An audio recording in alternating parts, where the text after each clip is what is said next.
Medical റെപ്പായിരുന്നു സാറേ. ജോലിയുടെ പ്രഷറും സ്ട്രെസ്സും ഒക്കെ ആയപ്പോ, ജോലി നഷ്ടപ്പെട്ടു പോയപ്പോ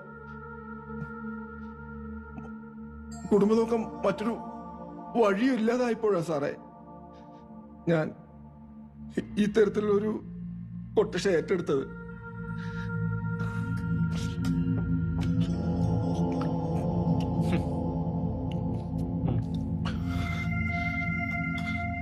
അല്ലാതെ അമ്മയുടെ ഗർഭപാത്രത്തിൽ നിന്ന് തന്നെ ഒരു പ്രൊഫഷണൽ കില്ലറായിട്ട് വെളിയിലോട്ട് വന്ന ഒരു പ്രത്യേകതരം കൊണ്ടൊന്നും അല്ല സാറേ. ഞാൻ വളച്ചിട്ടൊന്നുമില്ലാതെ ഉള്ള കാര്യം പറയാം സാറേ.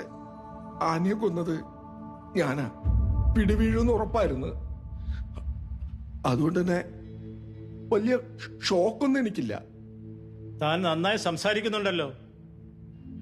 ആനയെ കൊന്നത് എങ്ങനെയെന്ന് പറയടാ. ഞാനെല്ലാം പറയാം സാറേ.